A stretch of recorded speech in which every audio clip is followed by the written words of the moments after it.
这是 DST Mouse-Lite 系列7寸可动多头毒液，我相信很多玩家都不会陌生。当年发售之初，价格被炒到离谱，可等到再版铺货之后，价格直接迎来了大跳水。但是网上一直流传着一种说法，出版全面碾压再版，说再版的品控差，做工糙，涂装拉胯，根本没法和出版相提并论。巧了，出版再版我都有，今天满分就不带滤镜，对比测评两款毒液，到底是不是网上说的那样？我先把两款并排摆在一起，大家第一眼能不能分清哪个是出版，哪个是再版？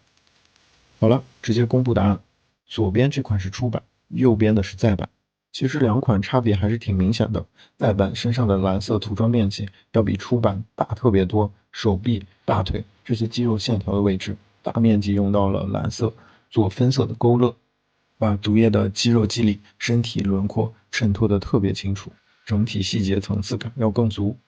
再看出版，整体色调偏纯黑，蓝色只有在手臂血管纹路处，绝大多数都是纯黑的底色，视觉上会显得更暗沉单调。当然，也不排除一个可能，我手上的出版因为长期把玩，原本的蓝色涂装被磨掉了。其次，从侧面看，两款头雕的差异也很明显。出版的毒液头雕牙齿这个部位也做了白色的涂装，而再版的头雕牙齿这个位置并没有上色。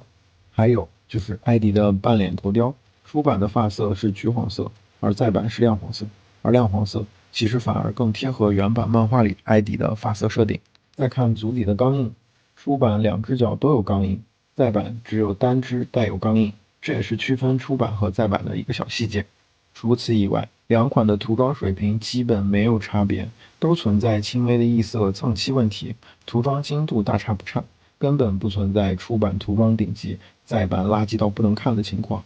还有说的最多的品控差距，我实测下来，核心差别只有材质和把玩手感。出版用的是偏硬的塑料材质，关节非常僵硬，把玩的时候生涩卡手，明明感觉关节已经掰到了极限，其实再用力还有空间。再版则换成了偏软韧的塑料，关节阻尼感刚刚好，转动起来顺滑不松垮，把玩手感润的不止一个档次。日常摆造型，把玩舒适度完胜出版。再版唯一的一个小缺点就是大腿平转关节的缝隙稍大一点，除此之外没有其他明显的短板。综合对比下来，我认为网上那些捧出版踩再版的言论，大多是情怀的滤镜和刻板印象，实际差距并没有那么夸张。两款实物对比根本不存在出版全方面碾压再版的情况，我反而觉得再版的表现比出版更优秀，不管是更有层次的涂装，还是更舒适的把玩手感，都比出版更适合玩家入手。